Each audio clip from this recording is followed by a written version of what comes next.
আসসালামু আলাইকুম রহমতুল্লাহ বারকাতু। এই প্রথম আমাদের সেকশনে একটা বড় মোটর আসলো, 90 কিলোওয়াটের মোটর। ঠিক আছে, এই প্রথম। এর জন্য আমি একটু চেকচুক দিতেছি যে কি সমস্যা, এত বড় মোটরটা পুড়ে গেল গা।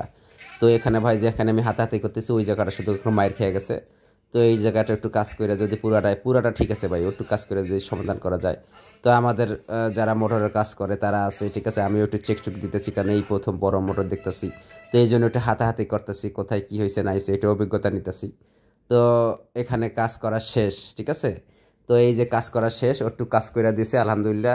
পুরোটাই খোলা লাগে নাই, কাটা লাগে নাই। তো অনেক কষ্টের ব্যাপার ভাই, অনেক সময় লাগে, ঠিক আছে। তো এখানে এই জন্য একটু কাজ করার পর বার্নিশ করে, ঠিক আছে, চালাই দিতেছে। এখন পুরো রুলারটা ঢুকাইতেছে। তো এটা পুরো ঢুকাইতেছে, ঢুকানোর পর ঠিক আছে, ঢুকানোর পর ফিটিং মিটিং করা হবে। তো এখানে যে ওজন ভাই সবাই মিলে 5-6 জন ধরেও মিয়া উঠাইতে পারে না। অনেক ওজন ভাই, ঠিক আছে। 90 কিলোওয়াটের মোটর আপনার ভিডিওর ভিতরে দেখতেছেন। তো অনেক কষ্ট মষ্ট যাইতে মিতে ঢুকাইলো, ঠিক আছে। মুখানোর পর বেলটা বাইর করে হেলাইলো। তো বাইর করে হেলাইলে মোটামুটি ফিটিং করার সময় ফিটিং করে হেলাইছে। এখন এক সাইড ফিটিং করছে, আর এক সাইডও ফিটিং হয়ে গেছে। এখন ফিটিং হয়ে গেছে, এখন গাড়ি নিয়ে আসলো। তো এখন গাড়ি নিয়ে এসে এখন হাইড্রোলিক গাড়ি আইনে হাইড্রোলিক গাড়িতে তুলে এখন মালটা ডেলিভারি দিয়ে দেবো। ওকে ওকে ভাই।